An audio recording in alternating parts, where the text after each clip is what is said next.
سجدے میں دعا کا طریقہ۔ عمار صاحب لاہور سے پوچھتے ہیں، حدیث کا مفہوم ہے کہ آدمی سجدے میں اللہ سے سب سے زیادہ قریب ہوتا ہے، لہذا اس وقت خوب دعا کرنی چاہیے، اس سجدے سے کیا مراد ہے، اس کا کیا طریقہ ہے؟ بعض لوگ نماز کے بعد ہتھیلی زمین پر رکھ کر سجدہ کرتے ہیں اور بعض ہتھیلی آسمان کی طرف کر کے کرتے ہیں، اس میں کیا طریقہ صحیح ہے؟ بعض لوگ نفل نماز کا سجدہ کرتے ہیں، تو اس میں کس طریقے سے دعا مانگی جائے؟ پہلا مسئلہ تو یہ ہے کہ یہ جو ہمارے ہاں رواج چل پڑا ہے کہ فرض نماز کے بعد یا سنتوں کے بعد مسجد میں لوگ سجدے میں چلے جاتے ہیں دعا کرنے کے لیے، تو فقہا نے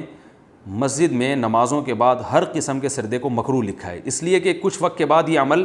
اس کو لوگ سنت سمجھیں گے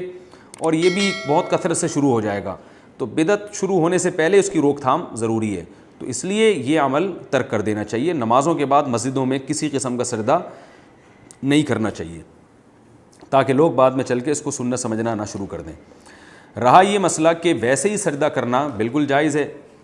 لیکن جو سجدے کا سنت طریقہ ہے وہ یہ نہیں ہے کہ ہاتھ یوں رکھے جائیں، بلکہ جو سنت طریقہ ہے اسی طریقے سے ایسے سجدہ کیا جائے گا۔ اس میں دعا کیسے مانگی جائے گی؟ حدیث میں آتا ہے کہ سجدے میں اللہ سب سے زیادہ قریب ہوتا ہے، دعائیں قبول ہوتی ہیں،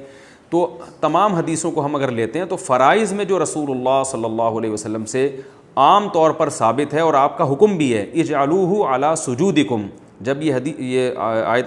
قرآن کی آیت نازل ہوئی سبح اسم ربک الاعلی، تو آپ صلی اللہ علیہ وسلم نے فرمایا اجعلوہ فی سجودکم،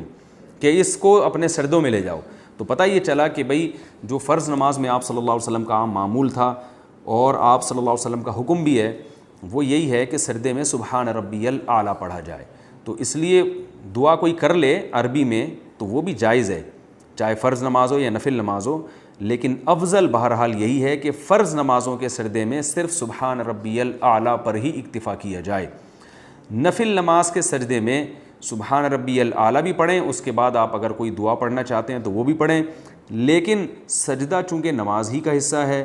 لہذا اس میں ایسی دعا مانگنا جو لوگوں کے کلام کے مشابہ ہو یہ جائز نہیں ہے، کیونکہ نماز میں لوگوں کے کلام کے مشابہ کلام آپ نہیں کر سکتے، چاہے وہ عربی میں ہو، انگلش میں ہو، اردو میں ہو، تو اس میں وہ دعائیں آپ مانگیں گے جو قرآن و سنت سے ثابت ہیں تاکہ آپ کا کلام کلام الناس کے مشابہ نہ ہو جائے۔ تو ربنا آتنا فی الدنیا حسنہ والی دعا ہے، یا رب اجعلنی مقیم الصلاۃ والی دعا ہے، یا جو اور جتنی دعائیں آپ کو آتی ہیں وہ آپ نوافل کے سجدے میں جتنی چاہیں مانگیں، الگ سے سجدہ کر کے بھی دعائیں مانگی جا سکتی ہیں، لیکن اس میں بھی آپ جو ہے وہ جو دعائیں معصور ہیں وہ مانگیں تو زیادہ بہتر ہے۔ معصور کا کہیں جو نبی صلی اللہ علیہ وسلم سے منقول ہیں یا قرآن سے منقول ہیں۔